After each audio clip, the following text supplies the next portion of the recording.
பேசுவதற்கு ஆவியானவரே என்ன பேசுவது என்று நான் கேட்ட பொழுது,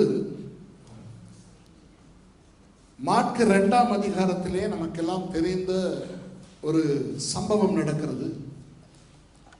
இயேசுவானவர் மக்களுக்கு பிரசங்கம் செய்து கொண்டிருக்கும் பொழுது கூரையை பிரித்து கொண்டு ஒரு திமிர்வாதக்காரனை இறக்குகிறார்கள். இயேசு அந்த திமிர்வாதக்காரனுக்கு சுகத்தை கொடுக்கிறார். அந்த சம்பவத்திலே இருந்து சில விஷயங்களை கற்றுக் கொடுக்கும்படி எனக்குள்ளே ஒரு உந்துதல் வந்தது. நான் சில மாதங்களுக்கு முன்பாக எங்களுடைய சபையிலே கூட நான் இதை செய்தேன். அப்பொழுது ஒரு பெரிய ஆசீர்வாதம் நமக்கு வந்தது.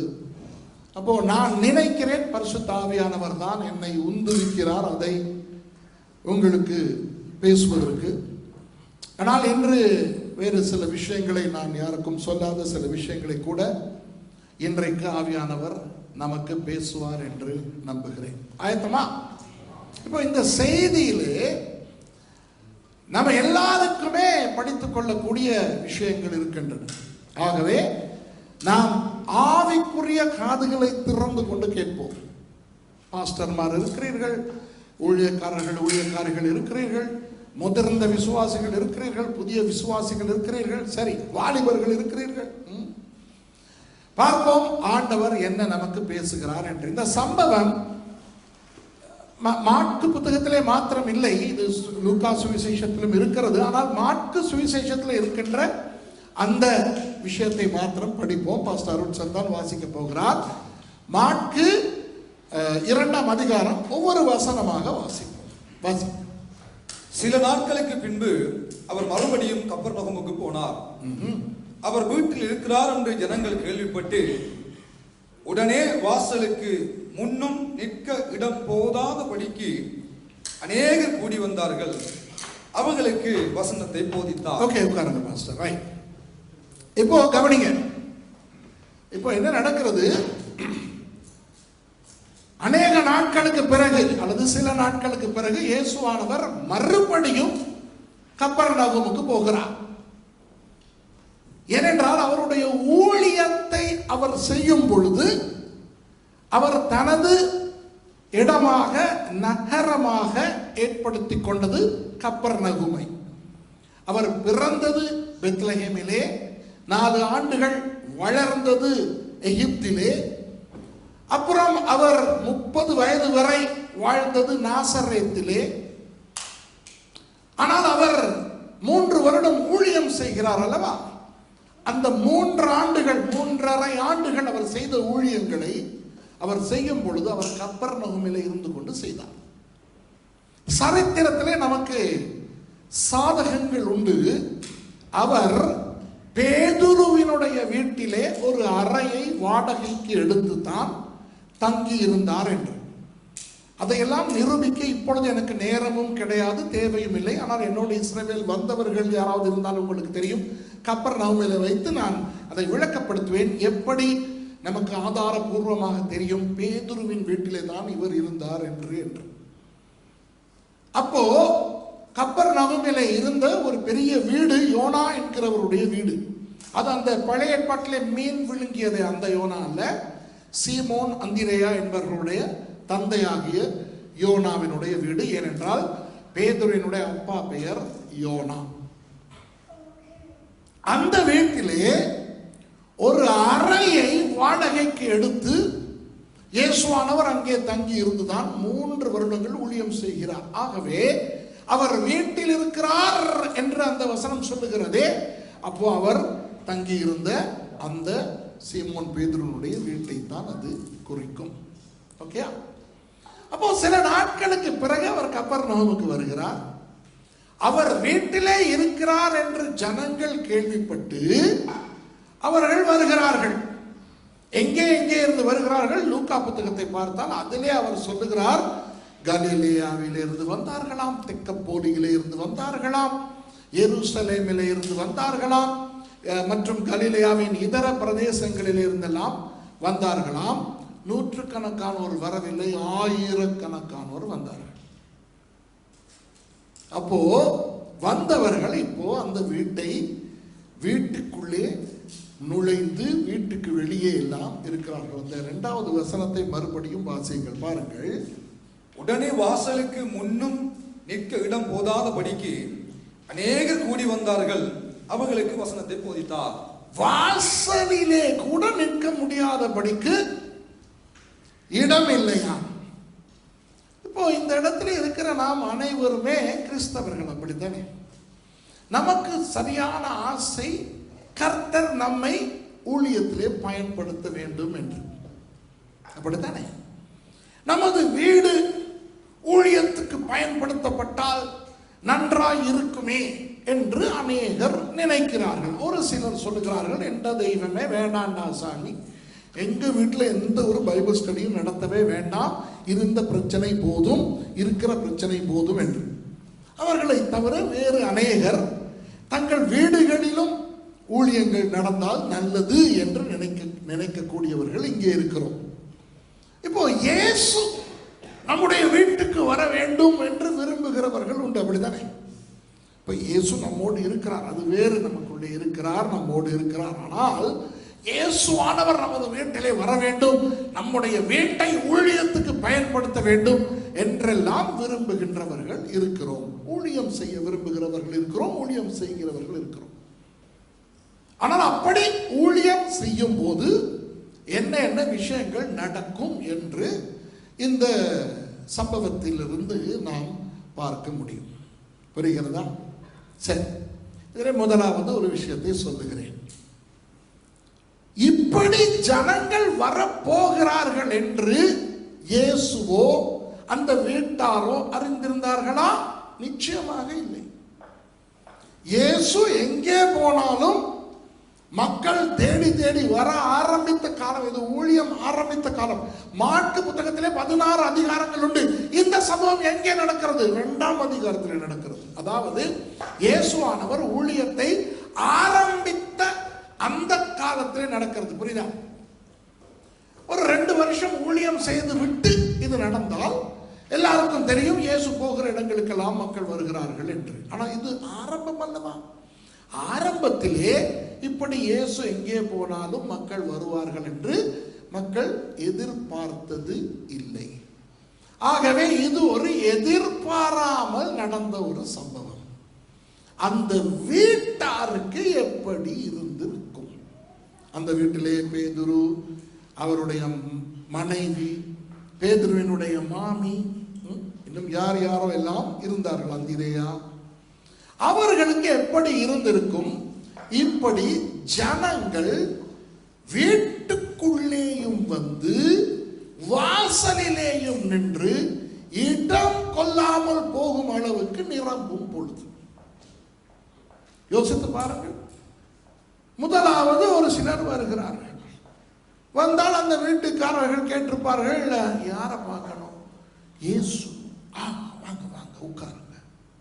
பெரியவர்களே, பரிசேயர்கள் வந்திருக்கிறார்கள், சதுசேயர்கள் வந்திருக்கிறார்கள், வேத பாரகர்கள் வந்திருக்கிறார்கள், அரசியல்வாதிகள் வந்திருக்கிறார்கள். லூக்கா புத்தகம் சொல்லுகிறது. லூக்கா புத்தகத்தில் இந்த சம்பவம் சொல்லும் பொழுது வந்தவர்களை எல்லாம் விவரிக்கின்றது. மாற்கு அதெல்லாம் சொல்லவில்லை. அப்போ பெரியவர்கள், வராதவர்கள் எல்லாம் அந்த வீட்டுக்கு வந்த பொழுது அவர்களுக்கும் கொஞ்சம் சந்தோஷமா இருந்திருக்க மாட்டா, நம்ம இயேசுக்கு ஒரு ரூம் கொடுத்தபடினால 100 அதிபதிகள் எல்லாம் வருகிறார்கள், பரிசேயர்கள் எல்லாம் வருகிறார்கள், இந்த ஆலய உத்தியோகத்தர்கள் வருகிறார்கள், இந்த ஜெப ஆலய தலைவர் எல்லாம் வருகிறார். அப்போ ஒரு நல்ல விஷயம், அப்படித்தானே? ஆனால் என்ன நடந்தது? ஆரம்பத்திலே வந்தவர்கள் வந்து ஆங்காங்கே இருக்கைகளிலே அமர்ந்து கொள்ளுகிறார்கள். அதன் பிறகு வருகிறார்கள் வருகிறார்கள் வருகிறார்கள் வந்து கொண்டே இருக்கிறார்கள். கடைசியிலே கட்டுப்படுத்த முடியாமல் வீட்டுக்குள்ளே வருகிறார்கள். அப்ப இவர்கள் வரும் பொழுது இவர்களோடு யாரெல்லாம் வருவார்கள்? பிள்ளைக்குட்டிகளும் வரும். பிள்ளைக்குட்டிகளை வைத்திருப்பவர்களுக்கு தெரியும், பிள்ளைக்குட்டிகளை நாங்கள் கொண்டு போகிற இடத்திலே அடக்கி வைப்பது சிரமமான விடை. மாமாவா இல்லையா? புள்ள பெற்ற எல்லாருக்குமே தெரியும். அந்த பிள்ளைகள் சின்ன வயதாக இருந்த அந்த ஜெரமி சைஸ்ல, அப்புறம் அந்த அங்கே 2 இருக்குது, இந்த அங்கே 2 இருக்குது, இதுகளை இப்படி இவங்க வச்சிருக்கிறது இந்த இப்பொழுது நடந்து கொண்டிருக்கும் அற்புதம். இந்த அற்புதத்தை கொஞ்சம் அதை ரசிக்க பழக வேண்டும். இந்த பிள்ளைகள் இடையிலே ஓடி கத்தி பொருட்களை புரட்டும் பொழுது எரிச்சல் அடைய தெரிந்த நமக்கு இப்படி அமைதியாய் இருக்கும் பொழுது ரசிக்கவும் தெரிய வேண்டும். விளக்குதா? ஏனென்றால் இவர்களை இப்படி வைத்திருப்பதற்கு அந்த அம்மா அப்பா எவ்வளவு போராட்டம் போராடுகிறார்கள் என்று அவர்களுக்கு தான் தெரியும். எத்தனை பேர் பிள்ளைய பயமுறுத்தி கூட்டிட்டு வந்து சர்ச்சுக்கு வந்து வாயை மூடிக்கிட்டு இருக்கணும். எத்தனை பேர் கிள்ளு, எத்தனை பேர் சுண்டி, எப்படியெல்லாம் வச்சிருக்கிறாங்க. இந்த அற்புதத்தை நீங்கள் ரசிக்க பழக வேண்டும். ஆனால் அங்கே அப்படி அல்ல. எல்லாரும் பெற்றார், எல்லாரும் இயேசுவை தேடி வருகிற பொழுது அவர்களுக்கு பிள்ளைகளை மேய்ப்பதற்கு உணர்வு வராது. அப்போ பிள்ளைகளுக்கு இயேசு இருக்கிறாரா, இது இன்னொருவருடைய வீடா, அதெல்லாம் தெரியாது. அது போகும், கண்டதையே எடுக்கும், அதை இழுக்கும், ஒரு விஷயத்தை இழுக்கும் போது அது பொருளும். இப்ப அந்த வீட்டுக்காரங்களை கொஞ்சம் கற்பனை பண்ணி பாருங்க என்ன நடக்குது. ஐயோ, கூட்டம் கூட்டம் கூட்டம் கூட்டம். கடைசியில அந்த வீட்டுக்காரர்களை ஒருவர் இந்த சுவரோடு, அடுத்தவர் அந்த சுவரோடு, ஒருத்தர் இந்த சுவரோடு, இப்படி இறுகி இருக்கும் போது உள்ளுக்கு ஒரு சத்தம் கேட்குது, டலாங் அப்படின்னு. ஐயோ, என்னமோ ஒண்ணு விழுந்துருச்சு, எவனோ உடைச்சிட்டான். போய் பார்க்க கூட முடியாது, ஏன்னா அவ்வளவு டைட். விளங்குதான் உங்களுக்கு? அப்படி இடம் கொள்ளாமல் மக்கள் வந்து இப்பொழுது நெருக்குகிறார்கள். அப்போ இப்போ இவர்கள் கொஞ்சம் வசதியானவர். யார்? அந்த யோனா, பேதுரு என்னுடைய அப்பா கொஞ்சம் வசதியானவர். அவர்களுடைய வீடு ரொம்ப பெரிதா இருக்கும். அந்த வீட்டிலே விசேஷமான சில இருக்கைகள் இருக்கும். இப்போ அந்த விசேஷமான இருக்கைகளிலே சின்ன பிள்ளைகள் வந்த அந்த சப்பாத்தோடு ஏறி ஆடுது. இந்த அனுபவம் உங்களுக்கு இருக்கா? ரொம்ப அதிகமா செலவழிச்சு நல்ல ஒரு சோஃபா செட் நீங்க வாங்கி வச்சிருப்பீங்க. அந்த சோஃபால நீங்களே உட்கார மாட்டீங்க. எங்க அம்மா அந்த காலத்துல ஒரு சோஃபா வாங்கினாங்க. வாங்கி துணி போட்டு மூடிட்டாங்க. நானும் என்னுடைய அண்ணாவும் உட்கார்ந்தாலே திட்டுடா, அதுலயே உட்கார். எங்க வீட்டுக்கு தானே வாங்கினீங்க, நாங்க உட்கார. அது விருந்தாளிக்கு, நீ அந்த பச்சை இதுல உட்காரு, சரியா? அப்போ நாம் கூட உட்காருவதற்கு யோசிக்கும் அந்த அழகான விலை உயர்ந்த அந்த சோஃபாவிலே ஷூஸோட அந்த சின்ன புள்ளை ஏறி அதுல இப்படி இப்படி இப்படி குதிச்சு. உங்களுக்கு அந்த அனுபவம் இருக்கா? சில பிள்ளைகள் உங்களோட சோஃபால குதிக்கும் போது உங்க நெஞ்சில குதிக்கிற மாதிரி ஒரு அனுபவம் இருக்கா? ஆமா. ஆனா ஒண்ணும் சொல்ல முடியாது. அம்மா அப்பா கோவிச்சுக்கிருவாங்க, வந்தவங்க அப்செட் ஆகுவாங்க. அப்போ அந்த நேரத்திலே அந்த கட்டுப்பாட்டை விதிப்பவரை மற்றவர் அர்த்தத்தோடு பார்ப்பார்.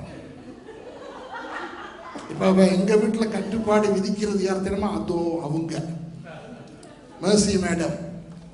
நாய் உள்ளுக்கு கொண்டாடாதீங்க, நாய் முடியெல்லாம் வருது அந்த சோஃபா உள்ள. கால கீழே வை. இப்படி இருக்கும்போது சில பேர் வருவார்கள், தங்கள் 2-3 பிள்ளைகளோடு வருவார்கள். என்னை பார்க்க வருவார்கள். என்னை பார்க்க அவர்கள் வரும் பொழுது அந்த பிள்ளைகள் சப்பாத்தோட அந்த சோஃபால ஏறும். எந்த சோஃபா? அந்த நம்ம காலை மேல வைக்க முடியாதே அந்த சோஃபால ஏறி எனக்கு குதிக்கும். அப்ப இன்னொன்னு அந்த அந்த அதுல வச்சிருக்கிற தலைவாணி எடுத்து அங்க வீசும். அது பூ போச்சுல பட்டு அது விழும். இதெல்லாம் நடக்கும் போது நான் மேர்சிய அர்த்தத்தோட பார்ப்பேன். எங்க இதை நிறுத்து பார்ப்போம் அப்படின்னு. அவளும் என்னைய அர்த்தத்தோட பார்ப்பான். அவ பார்க்கிற பார்வையில் என்ன தெரியுமா கேள்வி?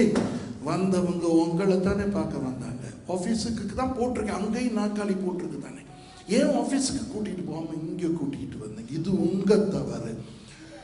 ஐயோ, இந்த அனுபவம் எத்தனை பேருக்கு இருக்கு? யாருமே கை தூக்கல பாருங்க, யாருமே கை தூக்கல. இப்போ யோசித்து பாருங்கள், இந்த மார்க்கு 2ஆம் அதிகாரத்து அந்த வீட்டாரனுடைய உணர்வை வீட்டில் இந்த பெரியவர்கள் எல்லாம் வந்த பொழுது ஒரு பெருமை, ஒரு சந்தோஷம். இயேசுவுக்கு ஒரு அறை கொடுத்தபடியினால், இந்த அறை இல்லை, தங்கும் அறை கொடுத்தபடியினால் பெரியவர்கள் எல்லாம் வருகிறார்கள், வராதவர்கள் எல்லாம் வருகிறார்கள். கொஞ்ச நேரத்தில் அவர்களே யோசிப்பார்கள், அநியாயம், இந்த இயேசுவுக்கு ரூம் கொடுத்தது, வீடு நாசமாகிறதே என்று. அப்போ வீடு இந்த மாதிரி இழுத்து போடப்படும் போது இயேசுவானவர் என்ன செய்ய வேண்டும்? அவரை அல்லவா பார்க்க வந்திருக்கிறார்கள். அவர் சொல்ல வேண்டும், எல்லாரும் வெளியே வாங்க, நான் வெளியே வந்து உட்கார்றேன், யாரும் உள்ளுக்கு வரலாம், ப்ளீஸ் ப்ளீஸ் கொஞ்சம் அதில் உட்காராதீங்க, வாங்க, ஏதாவது செய்யணுமா இல்லையா? அவர் என்ன செய்கிறார்? அவர் அவர்களுக்கு அந்த அந்த கடைசி லைன், 2வது வசனத்தின் கடைசி லைன், அவர்களுக்கு வசனத்தை போதித்தார். இதுதான் இயேசு. இயேசுவுக்கு எது முக்கியம்? வசனத்தை போதிப்பதுதான் முக்கியம். இங்கே எவண்ட சோஃபா சீரடியுது, எவண்ட பூ போச்சு உடையுது, எவண்ட தலைமண்டை இடியுது, இதுல வேற ஒண்ணு வந்து கறிக்கொட்டையை கொண்டாந்து அந்த சமத்துல வரைஞ்சுக்கிட்டு இருந்திருக்குமா? பேதுருட மாமி அதை பார்த்து, ஆனால் இயேசு என்ன செய்கிறார்? வசனத்தை போதித்துக் கொண்டிருக்கிறார். இதிலிருந்து என்ன தெரிகிறது? நமது இயேசுவுக்கு வசனம்தான் முக்கியம். இயேசுவானவருக்கு வசனம் தான் முக்கியம். இப்படி இருக்கும் பொழுது அடுத்த வசனம் வாலிபர்களுக்கு ரொம்ப முக்கியமான ஒரு வசனம். அப்பொழுது 4 பேர் ஒரு திமிர்வாதக்காரனை சுமந்து கொண்டு அவரிடத்தில் வந்தார்கள். ஜனக்கூட்டத்தின் நிமித்தம் அவருக்கு சமீபமாய் சேரக்கூடாமல் அவர் இருந்த வீட்டின் மேற்கூரையை பிரித்து திறப்பாக்கி திமிர்வாதக்காரன் கிடக்கிற படுக்கையை இறக்கினார்கள். சரி, இந்த 4 நண்பர்களை பற்றி நான் பேச விரும்புகிறேன். யார் இந்த 4 நண்பர்கள்? 4 பேர். அந்த 4 பேர் 4 நண்பர்களாய் இருக்கட்டும், 4 உறவினர்களாய் இருக்கட்டும், ஆனால் நிச்சயமாக 4 ஆண்கள் என்று நமக்கு வாசிக்கும் போது தெரிகிறது. இப்போ அந்த 4 பேரும் திமிர்வாதக்காரனை இயேசுவின் இடத்திலே கொண்டு வருகிறார்கள். உள்ளே கொண்டு போக முடியாதபடி நிறைய ஜனக்கூட்டம், தடை. அவர்கள் மனம் சோர்ந்து போனார்களா? பின்வாங்கினார்களா? இல்லை. அவர்கள் எப்படியாவது இந்த திமிர்வாதக்காரனை இயேசுவினிடத்திலே கொண்டு போக வேண்டும் என்று சொல்லி செய்யக்கூடாத ஒரு தவறை செய்கிறார்கள். இன்னொரு யாரும் மனிதனுடைய கூரையிலே ஏறி, கிரேக்க மொழியில அழகா எழுதியிருக்கும், அந்த ஓட்டை உடைத்து என்று இருக்கிறது, தமிழ்ல பிரித்து என்று இருக்கிறது. உங்களுக்கு டாய்ச் பைபிள் இருந்துச்சுன்னா அதுல பாருங்க என்ன சொல்லி இருக்குதுன்னு எனக்கு தெரியல, கொஞ்சம் பாருங்க தம்பி. டாய்ச் பைபிள்ல என்ன சொல்லி இருக்குது? ஓட்ட அழகா ஒன்னொன்னா பிரிச்சு மாதிரி இருக்கா, இல்லாட்டி பிச்சின்னு இருக்கா? சொல்லுங்க எனக்கு. 3வது வசனம், மார்க்கு 2ஆம் அதிகாரம் 3வது வசனம், 4வது வசனமா? அந்த சொல்லுங்க என்ன? பிரித்து இருக்கா? ஐயோ இல்ல, உண்மையா கிரேக்க சொல் வந்து என்ன சொல்லுகிறது என்றால், அவர்கள் அதை உடைத்து கூரையை பீத்து கொண்டு அவர்கள் அவனை இறக்குகிறார்கள். இப்ப விசேஷமாக நான் வாலிபர்களிடத்தில் கேட்கிறேன், உங்களுக்கு நண்பர்கள் இருப்பார்கள், சபைக்குள்ளே இருப்பார்கள், படிக்கிற பாடசாலையில் இருப்பார்கள், உங்களுடைய வீட்டிலே கிராமத்தில் இருப்பார்கள். உங்களுடைய நண்பர்கள் உங்களை இயேசுவினிடத்துக்கு நடத்துகிறவர்களா அல்லது இயேசுவை விட்டு வெளியே நடத்துகிறவர்களா? இந்த திமிர்வாதக்காரன் எவ்வளவு பாக்கியசாலி என்றால், அவனுடைய அந்த 4 நண்பர்களும், வேத அறிஞர்கள் என்ன தெரியுமா சொல்லுகிறார்கள்? வேத அறிஞர்கள் சொல்லுகிறார்கள், அந்த 4 பேரும் உறவினர்களாய் இருக்க வாய்ப்பில்லையாம், நண்பர்களாம். வேத அறிஞர்கள் ஆராய்ச்சி பண்ணி தானே சொல்லுவார்கள். அப்போ சரி, அவர்கள் உறவினர்களாயே இருக்கட்டுமே. நான் உங்களிடத்தில் கேட்கிறேன், எல்லாரிடத்திலும் கேட்கிறேன், நீங்கள் பழகுகிறவர்கள், உங்களுடைய நண்பர்கள் யாரோடு அதிகமாக வாட்ஸ்அப் பண்ணி கொண்டிருக்கிறீர்கள், யாரோடு அதிகமாக வீடியோ சாட் பண்ணுகிறீர்கள், யாரோடு அதிகமாக நேரம் செலவழிக்கிறீர்கள், விடுமுறைக்கு யாரோடு சேர்ந்து பிரயாணம் போகிறீர்கள், யார் வீட்டுக்கு அடிக்கடி போகிறீர்கள், யார் உங்கள் வீட்டுக்கு அடிக்கடி வருகிறார்கள், இவர்கள் உங்களை இயேசுவினிடத்துக்கு நெருக்குகிறார்களா? தடைகள் வந்தாலும், எந்த விதமான பிரச்சனை வந்தாலும் அவைகளையும் தாண்டி உங்களை தள்ளி வற்புறுத்தி பிரச்சனைகளுக்கு உள்ளாக கூட உங்களை இயேசுவை நோக்கி தள்ளுகிறார்களா? அல்லது அவர்களோடு நீங்கள் இருக்கும் பொழுது இயேசுவை விட்டு தூர உலகத்துக்கு, இன்பத்துக்கு, குதூகலத்துக்கு உங்களை இழுக்கிறார்களா? இதை நீங்கள் கற்பனை செய்து பார்த்துக் கொள்ள வேண்டும். அந்த திமிர்வாதக்காரனுக்கு இருந்த அந்த அதிர்ஷ்டம், அந்த பாக்கியம் இன்று நம் அநேகருக்கு இல்லை தெரியுமா? இன்று நம் அநேகருக்கு இருக்கிற உறவினர்கள், நண்பர்கள், கிறிஸ்தவர்களை சொல்லுகிறேன், எப்படிப்பட்டவர்கள் தெரியுமா? இன்னைக்கு சர்ச்சுக்கு போறதுக்கு டல்லா இருக்கு. டல்லா இருந்தா ஏன் போறேன், இரு ரெஸ்டடே, இப்படி தான் நமக்கு இருக்கு, விளங்குதா? ஆனால் அந்த திமிர்வாதக்காரனுக்கு சகல தடைகளையும் தாண்டி இயேசுவினிடத்திலே கொண்டு சேர்க்கிற 4 பேர் இருந்திருக்கிறார்கள். அந்த 4 பேர் நிமித்தம் அந்த திமிர்வாதக்காரனுக்கு ஆசீர்வாதம். உங்களை சுற்றி இருக்கிற 4 பேரின் நிமித்தம் உங்களுக்கு ஆசீர்வாதம் வர வேண்டும். உங்களுக்கு ஆசீர்வாதமாய் இல்லாமல் உங்களை சுற்றி இருக்கிற 4 பேரை தூக்கி எறிந்து விடுங்கள். அது எவ்வளவு முக்கியமான நண்பர்களாக இருக்கட்டும், எவ்வளவு முக்கியமான உறவுகளாக இருக்கட்டும், கிறிஸ்தவ உறவுகளாக இருந்தால் கூட அப்படித்தான். ஆகவே நம்முடைய வாழ்க்கையிலே யாரோடு நாம் பழகுகிறோம் என்பதை தயவு செய்து நீங்கள் தீர்மானித்து சரியானவர்களை வைத்துக் கொள்ளுங்கள். இது கடைசி காலம். பிசாசு நம்மை பின்வாங்க வைக்க பார்த்து கொண்டிருக்கிறார். சரி, இப்போ 4 பேரும் ஏறி அந்த கூரையை பீக்கிறார்கள். அப்போ இயேசு பிரசங்கம் செய்து கொண்டிருக்கிறார். அந்த வீட்டார் அந்தந்த இடங்களில் இறுகி போய் ஜனக்கூட்டத்தில் இருக்கிறார்கள். திடீரென துண்டு துண்டாக என்னமோ விழுகிறது கீழே. பார்த்தால் கூரையை பீக்கிறார்கள். அப்ப என்ன என்ன தோன்றும்? யாரது கூரையை பீக்கிறது? குறைந்தது இயேசுவாவது அவர்களை பார்த்து ஏண்டா கூரையை பீக்கிறீர்கள் சொல்லணுமா இல்லையா? இயேசு என்ன சொல்லுகிறார் பாருங்க அடுத்த வசனத்தில். இயேசு அவர்கள் விசுவாசத்தை கண்டு திமிர்வாதக்காரனை நோக்கி, மகனே, உன் பாவங்கள் உனக்கு மன்னிக்கப்பட்டது என்றார்.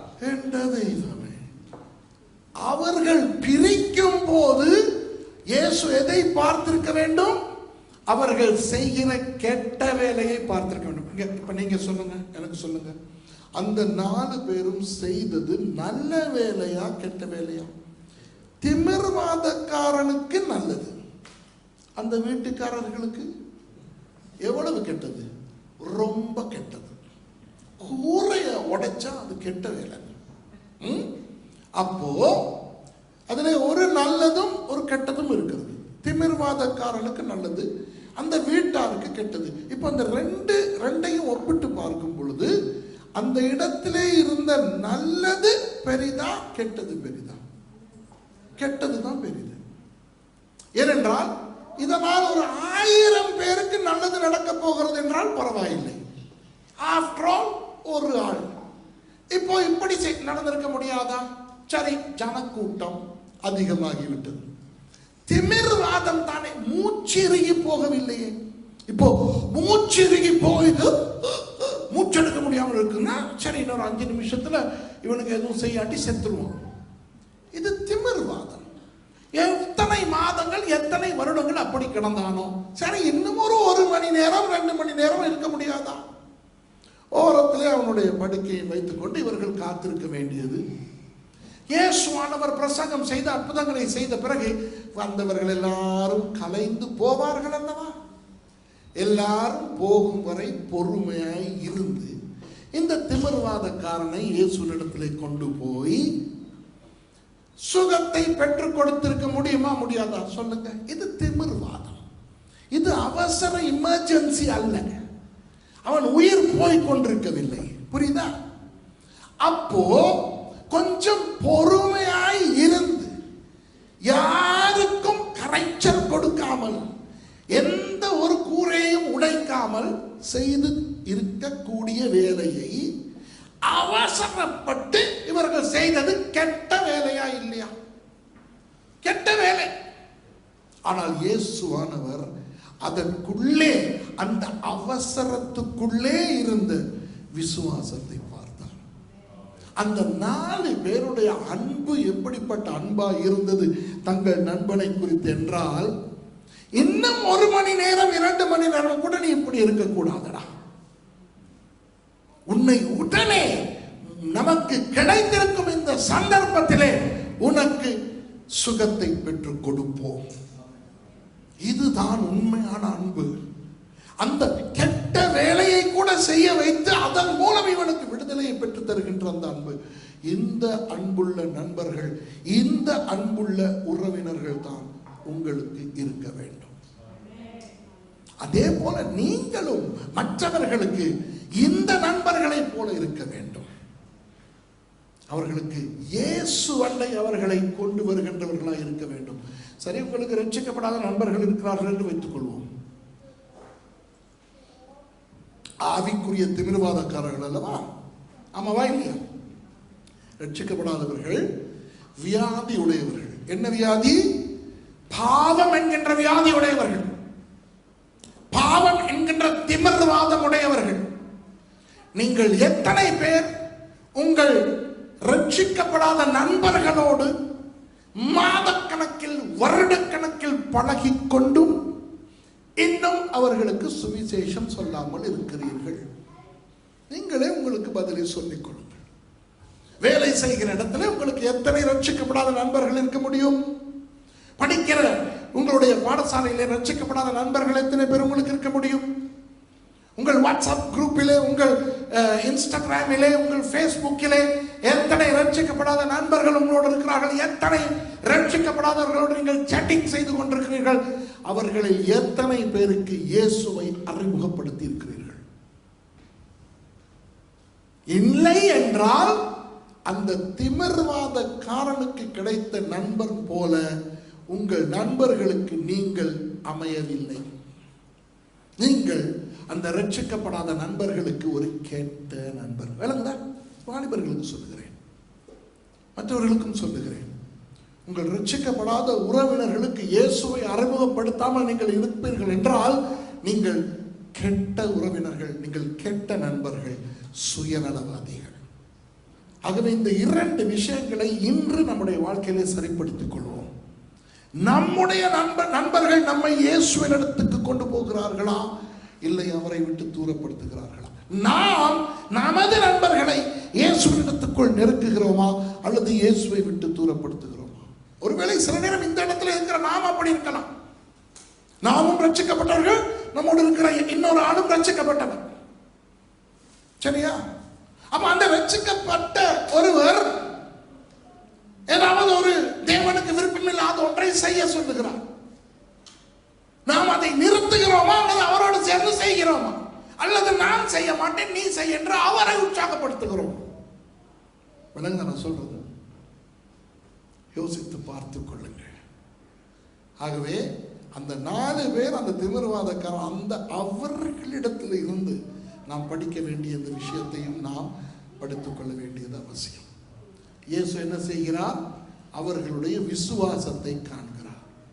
ஆனால் இப்பொழுது அவர் அந்த சந்தர்ப்பத்தை பயன்படுத்திக் கொள்ளுகிறார், தான் தேவன் என்பதனை காட்ட. ஏன்? வந்திருக்கிற பெரியவர்களில் பரிசேயர்கள் உண்டு, சதுசேயர்கள் உண்டு, வேத பாரகர்கள் உண்டு, ரோம அரசியல் சம்பந்தப்பட்ட 100 அதிபதிகள் உண்டு, இப்படிப்பட்டவர்கள் உண்டு. சரி, இந்த பரிசேயர், சதுசேயர், வேத பாரகர்கள், இப்படிப்பட்டவர்கள் எல்லாம் யார்? இவர்கள் தேவன் மனுஷனாய் வரக்கூடியதை நம்பாதவர்கள், இயேசு தேவன் என்று நம்பவே மாட்டாதவர்கள், அவர்களுக்கு தெரியும்படி அவர் ஒரு வேலையை செய்கிறார். என்ன அவர் செய்கிறார்? உன் பாவங்கள் உனக்கு மன்னிக்கப்பட்டது என்கிறார்.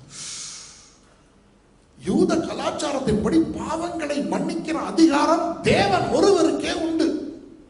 உடனே அவர்கள் யார்? அந்த யூத தலைவர்கள், பரிசேயர்கள், சதுசேயர்கள், வேதபாரகர்கள், அவர்கள் கசாமுசா கசாமுசா என்று பேசிக் கொள்கிறார்கள். என்ன பேசிக் கொள்கிறார்கள்? இவன் யாரடா தேவனை போல பாவங்களை மன்னிப்பதற்கு? வாசிங்க. அங்கே உட்கார்ந்திருந்த வேதபாரகர் சிலர், இவன் இப்படி தேவ தூஷணம் சொல்லுகிறது என்ன? தேவன் ஒருவரை அன்றி பாவங்களை மன்னிக்கத்தக்கவன் யார் என்று தங்கள் இருதயங்களை சிந்தித்துக் கொண்டிருந்தார்கள். இப்போ சொல்லுங்கள், ஏன் இயேசு அவனுடைய பாவங்களை மன்னிக்கிறார்? அவனுடைய பாவங்களை மன்னிப்பதற்காக அல்ல, அதை எப்போ வேண்டுமானாலும் செய்யலாம், அங்கு இருப்பவர்களுக்கு நான் தேவன் என்று காட்டுவதற்காக. விளங்குதா? இப்ப விளங்குதா உங்களுக்கு?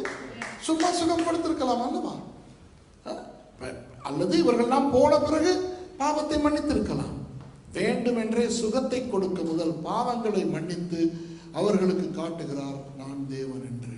அப்ப அவர்கள் எல்லாரும் சொல்லுகிறார்கள் இவன் தேவ தூஷணம் சொல்லுகிறான். இப்போ சில முக்கர்கள் இருக்கிறார்கள், ஞானிகளை போல பேசுவார்கள், ஆனால் முட்டாள்கள்.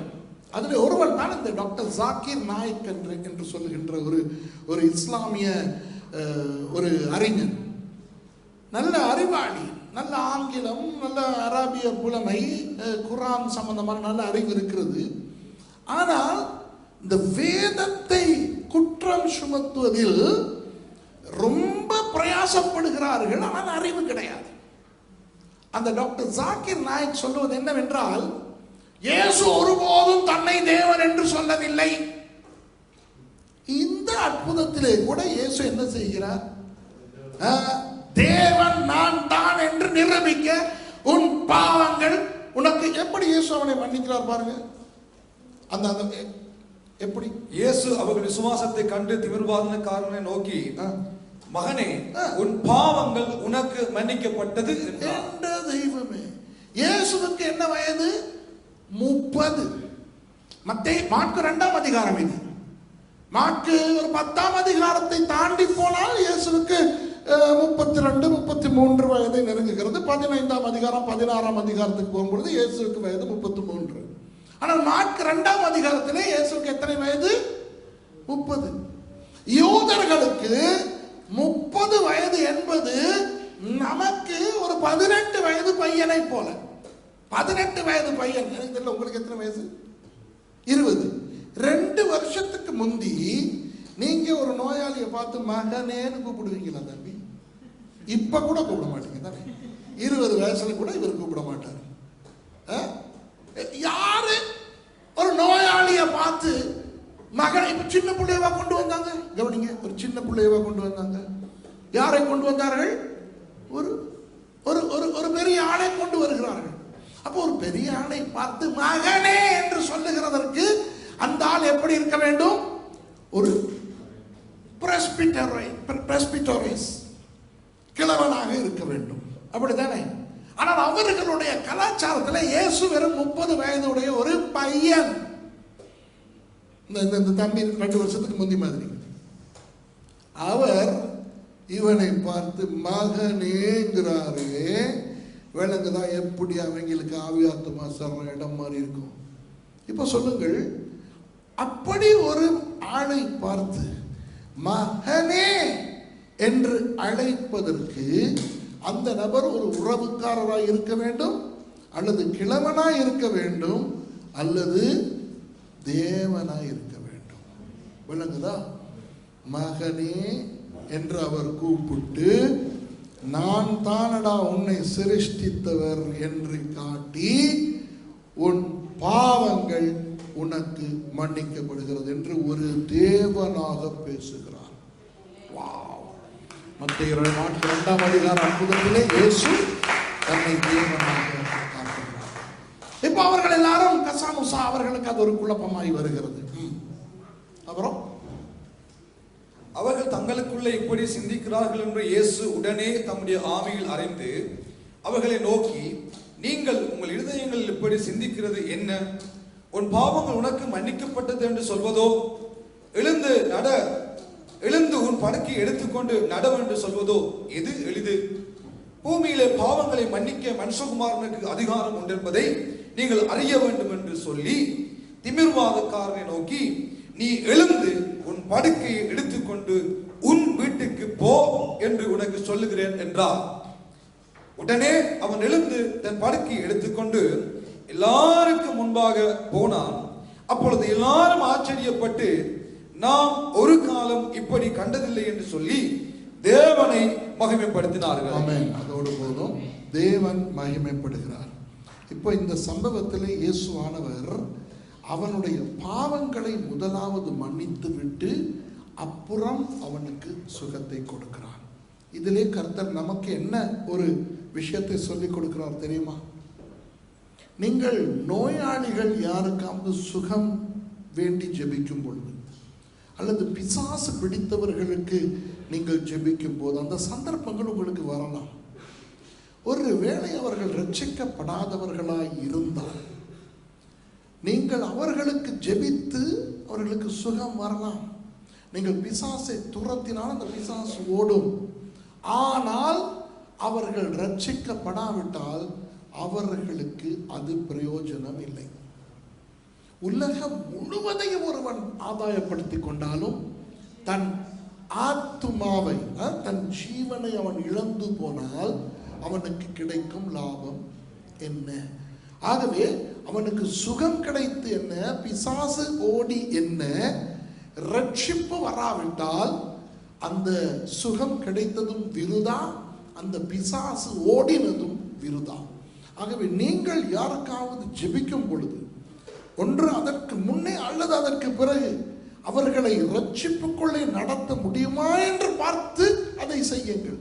இல்லாவிட்டால் வேற்று மதத்தவர்கள் நிறைய கிறிஸ்தவர்களுடைய ஜெபங்களால் சுகத்தை பெற்றுக்கொண்டு தங்கள் தெய்வம் தங்களுக்கு சுகம் கொடுத்ததாக நம்பிக்கொண்டு போகிறதை நான் கண்டிருக்கிறேன். விளங்குதா? இயேசுவானவர் நமக்கு ஒரு உதாரணத்தை வைக்கிறார். அவர் என்ன சொல்லுகிறார்? பாவங்களை முதலாவது மன்னிக்க வேண்டும், நித்திய ஜீவனை அடைய வேண்டும், அதற்கு பிறகு சுகம் அடையட்டும். ஆகவே நாமும் நமது ஊழியங்களிலே இதிலே கவனமாக இருப்போம். சரி, கடைசியாக நான் உங்கள் அனைவருக்கும் சொல்ல போவது என்னவென்றால், அந்த வீட்டு உரிமையாளர்களுடைய நிலை என்ன? நன்றாயிருந்த வீடு, சுத்தமாயிருந்த வீடு, இப்பொழுது மக்கள் பிரவாகத்தினால் அசுத்தமாகி எத்தனை பொருட்கள் உள்ளே உடைந்தனவோ தெரியாது. கூரையோ என்றால் கடுமையாய் உடைந்து விட்டது. ஏறி 4 பேர் 5 பேர் ஏறி ஒருவனை இறக்கும் அளவுக்கு கூரையை உடைத்து விட்டார்கள். அதற்கு பிறகு இயேசுவானவர் அவர்களுக்கு சொல்லவில்லை, உடைத்ததை திருத்தி கொடுத்து விட்டு போங்களடா என்று. அப்போ அந்த வீட்டு ஆட்களுக்கு அது ஒரு நஷ்டமா இல்லையா? அது ஒரு கஷ்டமா இல்லையா? அது ஒரு இடைஞ்சலா இல்லையா? இதை நாம் பழகிக் கொள்ள வேண்டும் அன்பானவர்களே. நாம் கர்த்தருக்கு ஊழியம் செய்யும் பொழுது அது தேவனுக்கு மகிமை வரும். அந்த பகுதி முடிவது எப்படி என்றால், எல்லாரும் தேவனை மகிமைப்படுத்தினார்கள். நாம் ஊழியம் செய்யும் பொழுது அதனால் தேவனுக்கு மகிமை வரும். போனவர்கள் எப்படி போயிருப்பார்கள்? சந்தோஷமாக போனார்கள், ஏனென்றால் ஆசீர்வாதம் பெற்றுக்கொண்டு போனார்கள். அதுபோல நமது ஊழியங்களின் நிமித்தம் மக்கள் ஆசீர்வதிக்கப்படுவார்கள். மக்கள் ஆசீர்வதிக்கப்படுவார்கள், தேவன் மகிமைப்படுவார். ஆனால் அந்த வீட்டுக்காரர்களுக்கு மிஞ்சினது என்ன? கஷ்டமும் நஷ்டமும் தான். இது ஒரு பயங்கர தத்துவம். நான் 38.5 வருடங்களாக பாஸ்டராக ஊழியம் செய்கிறேன். எத்தனை பேர் என் ஊழியத்தின் மூலம் ஆசீர்வதிக்கப்பட்டிருப்பார்கள் யோசித்து பாருங்கள். ஆனால் அந்த ஊழியத்தில் கிடைத்த நன்மைகள் என்னவென்று எண்ணி பார்த்தால் ரொம்ப குறைவு. ஏன்? அதுதான் ஊழியம். ஊழியம் என்பது ஒரு தியாகம், ஊழியம் என்பது ஒரு வலி, ஊழியம் என்பது ஒரு வருத்தம், ஊழியம் என்பது ஒரு கஷ்டம், ஊழியம் என்பது ஒரு நஷ்டம்.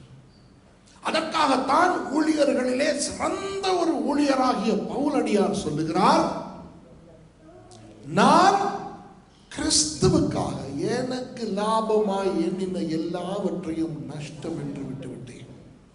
ஆனால் இன்றைக்கு ஊழியம் என்பது தலைகீழாக மாறுகிறது.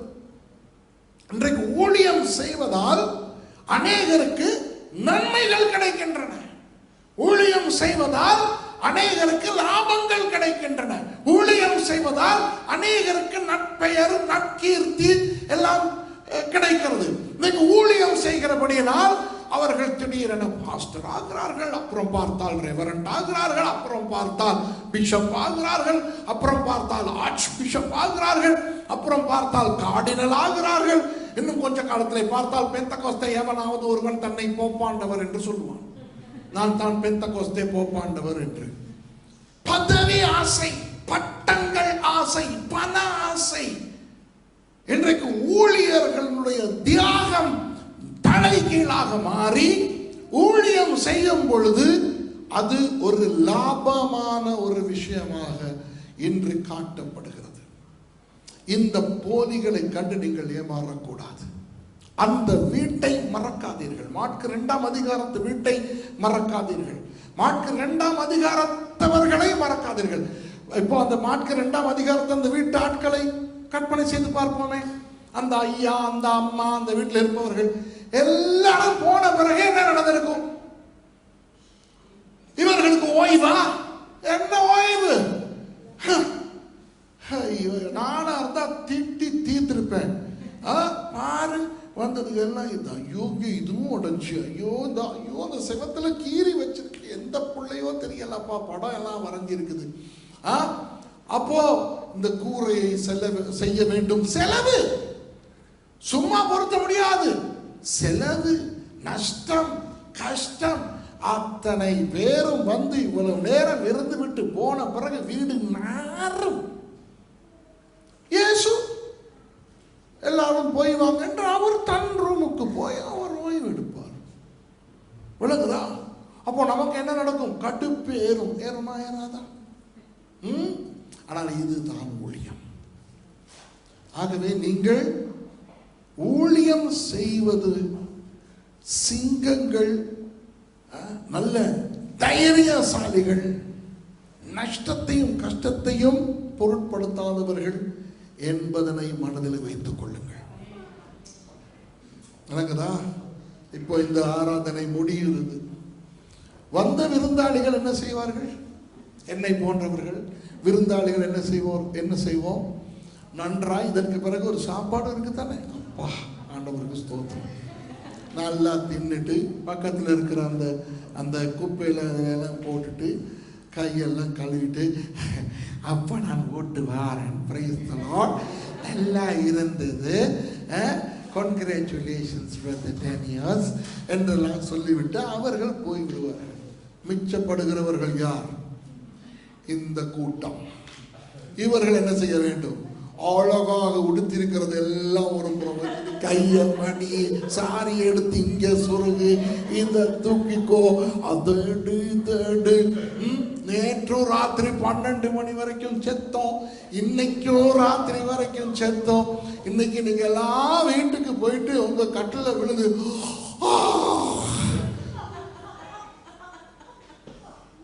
விளங்குதா? இதுதான் ஊழியம். இதுதான் மாற்கு 2ஆம் அதிகாரத்தில் வீட்டாருக்கு நடந்தது. ஆனால் அவர்கள் அப்படி கஷ்டப்பட்டபடியினால், நஷ்டத்தையும் கஷ்டத்தையும் அவர்கள் ஏற்றுக்கொண்டபடியினால் 2 நன்மைகள் வந்தன. 1, மக்கள் ஆசீர்வதிக்கப்பட்டார்கள். 2, தேவன் மகிமைப்பட்டார். இன்று என்ன நடந்திருக்கிறது தெரியுமா?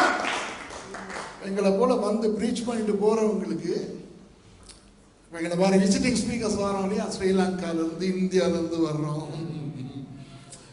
ஒன்று, என் ஊழியத்தின் மூலம் மக்கள் ஆசீர்வதிக்கப்பட்டார்கள். 2, என் ஊழியத்தின் மூலம் தேவன் மகிமைப்பட்டார். அதுல ஃபுல் ஸ்டாப் வைக்கிறது இல்ல. 3 ஒன்று இருக்குது. 3, நல்ல திக்கான ஒரு என்விலப் கிடைத்தது எனக்கு. விளங்குதா? அந்த திக்கான என்விலப் கிடைக்கலன்னா இவர் எப்படி போவார் தெரியுமா? மூஞ்சு தூக்கிக்கிட்டு, இவ்வளவு கஷ்டப்பட்டு நான் வந்தேன், எனக்கு கொடுத்தாங்க பாரு காணிக்க. விளங்குதா? உண்மையான ஊழியன் அந்த 2ஓடு முற்றுப்புள்ளி வைக்க வேண்டும். விளங்குதா? மக்கள் ஆசீர்வதிக்கப்பட்டார்கள், தேவன் மகிமைப்பட்டார், முற்றுப்புள்ளி. உங்களுடைய ஊழியமும் அப்படித்தான் இருக்க வேண்டும். நீங்கள் செய்கிற ஊழியம் பாஸ்டர் ஊழியமா இருக்கட்டும், கற்றுக் கொடுக்கும் ஊழியமா இருக்கட்டும், சண்டே ஸ்கூல் ஊழியமா இருக்கட்டும், இசை ஊழியமா இருக்கட்டும், ஆராதனை ஊழியமா இருக்கட்டும், வீடியோ ஊழியமா இருக்கட்டும், இந்த சுத்தப்படுத்துகிற ஊழியமா இருக்கட்டும், சமைத்து சாப்பாடு கொடுக்கிற ஊழியமா இருக்கட்டும், வெளியே போய் சுவிசேஷம் அறிவிக்கிற ஊழியமா இருக்கட்டும், எந்த ஊழியத்தை நீங்கள் செய்தாலும்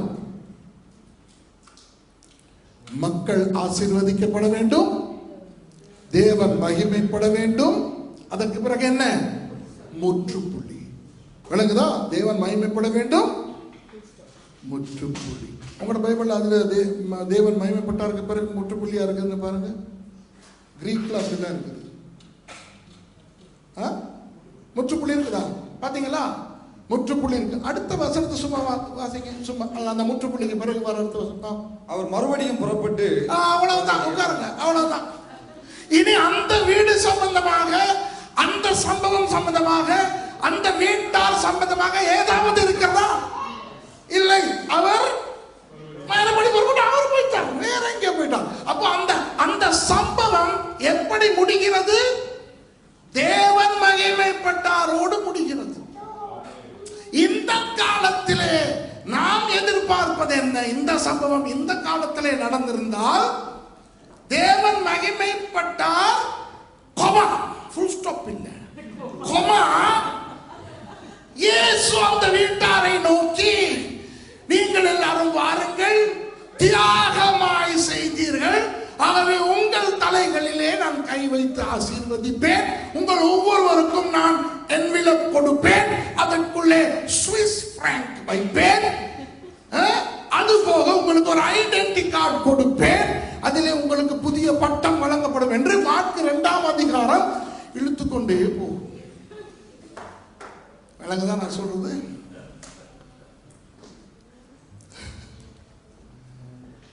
உண்மையான ஊழியம் என்றால் என்ன? மக்கள் சந்தோஷமாய் போகிறார்கள், தேவன் மகிமைப்படுகிறார், முற்றுப்புள்ளி. அவர் புறப்பட்டு வேற பயணம் போறார். வீட்டாரை பற்றி பேச்சே கிடையாது. உண்மையாக அந்த இடத்திலே பேசப்படாமல் பாராட்டப்படுகிறவர்கள் யார்? அந்த வீட்டார். எப்படி பேசப்படாமல் பாராட்டப்படுகிறார்கள் என்று சொல்லவா? அவர்கள் யாரும் முறுமுறுக்கவில்லை. முறுமுறுத்திருந்தால் எழுதியிருக்கும். ஆமாவா இல்லையா? அவர்கள் யாரும் அந்த மக்களை தடுக்கவில்லை. தடுத்திருந்தால் எழுதியிருக்கும். அவர்கள் யாரும் யாருக்கும் கரைச்சல் கொடுக்கவில்லை. கொடுத்திருந்தால் எழுதியிருக்கும். ஆகவே மார்க் 2ஆம் அதிகாரத்திலே பேசப்படாமலேயே பாராட்டப்படுகின்ற அந்த நபர்கள் அந்த வீட்டார். அதுபோல நானும் நீங்களும் இருக்க வேண்டும். நம்மை பற்றி யாரும் பேச தேவையில்லை, நம்மை யாரும் பாராட்ட தேவையில்லை. நமது ஊழியத்தை செய்வோம். அந்த ஊழியத்தின் மூலம் மக்கள் ஆசீர்வதிக்கப்படட்டும், தேவன் மகிமைப்படட்டும். அதுதான் நமது நிறைவான சந்தோஷம். ஆமென். கர்த்தர் நாமங்கள் அனைவரையும் அதற்கு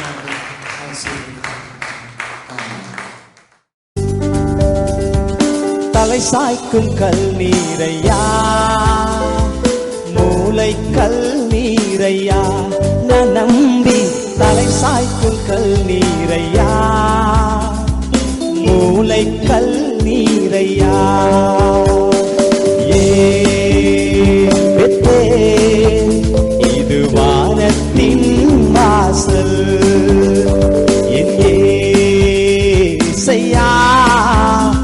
ஆசீர்வாதத்தின் வாசல்.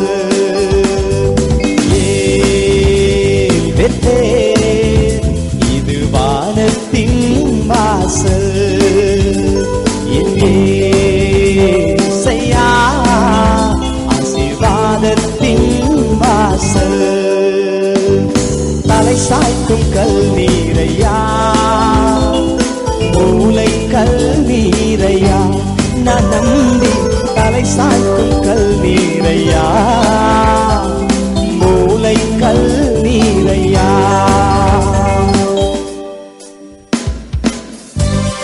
ஆண்டவர் யாக்கோபை பார்த்து சொல்கிறார், நீ மேற்கேயும் கிழக்கேயும் வடக்கேயும் தெற்கேயும் பறந்து வா என்று சொல்லி, பூமியின் தூளை போல உன் சந்ததி பெருகும் என்று சொல்லி வாக்குத்தத்தம் பண்ணின கர்த்தர். The Lord who promised, hallelujah, is being with us. Hallelujah. Thank you.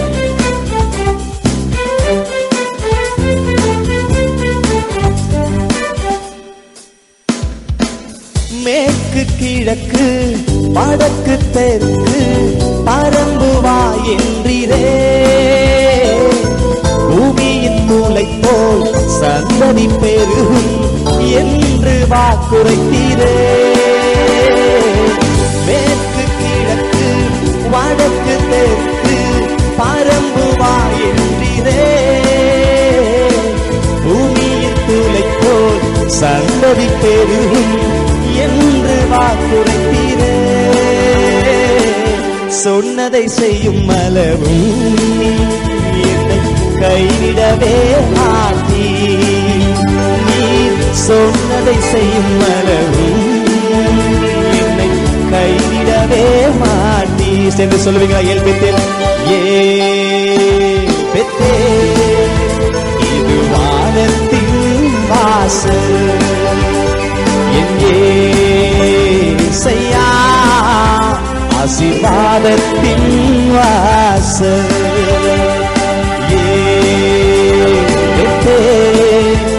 இது வானத்தின் வாசல். எங்கேசையா, ஆசீர்வாதத்தின் வாசல். தலை சாய்க்கும் கல்நீரையா, மூளை கல்நீரையா, நனம்பி தலை சாய்க்கும் கல்நீரையா, மூளை கல்நீரையா.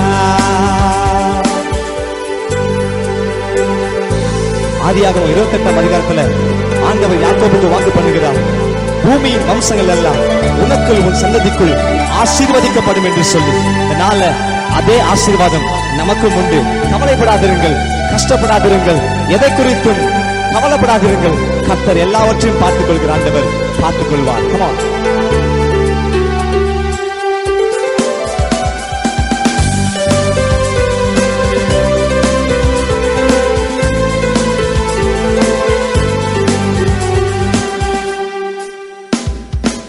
பூமியின் வம்சங்கள் உனக்குள் உன் சந்ததிக்குள் ஆசீர்வாதிக்கப்படும் என்று ஆசீர்வாத வாய்க்காலாக என்னை மாற்றினீரே. பூமியின் வம்சங்கள் உனக்குள் உன் சந்ததிக்குள் ஆசீர்வாதிக்கப்படும் என்று ஆசீர்வாத வாய்க்காலாக என்னை மாற்றினீரே. சொன்னதை செய்யும் அளவும் என்னை கைவிடவே மாட்டீ, நீர் சொன்னதை செய்யும் அளவும் என்னை கைவிடவே மாட்டீ. ஏல் பெத்தேல் சொல்லுவோமா? ஏல் பெத்தேல், இது வானத்தின் வாசல். எங்கேசையா, ஆசீர்வாதத்தின் வாசல். ஏல் பெத்தேல், இது வானத்தின் வாசல். எங்கேசையா, ஆசீர்வாதத்தின் வாசல். தலை சாய்க்கும் கல்நீரையா, மூளை கல்நீரையா, தலை சாய்க்கும் கல்நீரையா, மூளை கல்நீரையா. தன் தகப்பன் வீட்டுக்கு திரும்பும் வரையில ஆண்டவர் யாக்கோபை கைவிடவில்லை, அவரை கனப்படுத்தினார் என்று வேதம் சொல்கிறது. இன்னைக்கு நாமும் எந்த சூழலில் இருந்தாலும் சரி, எந்த நிலைமையில் இருந்தாலும் சரி, நாம் ஆண்டவர் சமூகத்தை திரும்பி வருகிற வரையும் அவருடைய கை நம்மை விடுவதில்லை. சந்தோஷமாய் பாடுவோமா?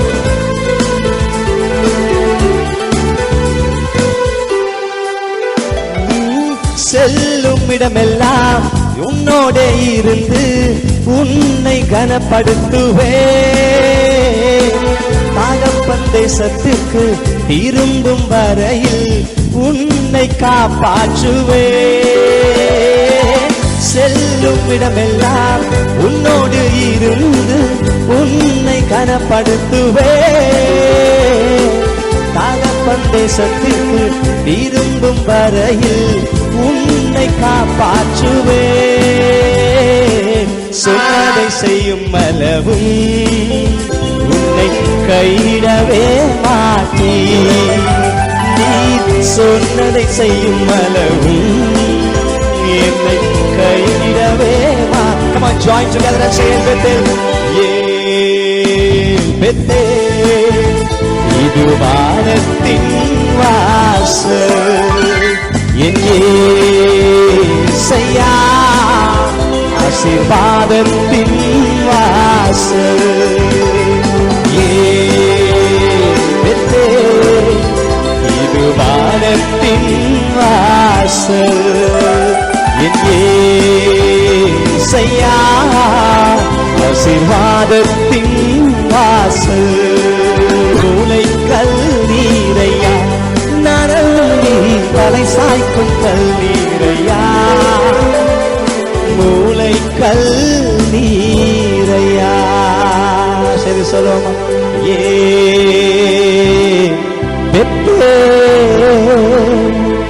இது வானத்தின் வாசல்,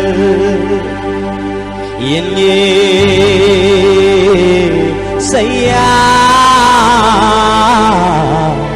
ஆசீர்வாதத்தின் வாசல்.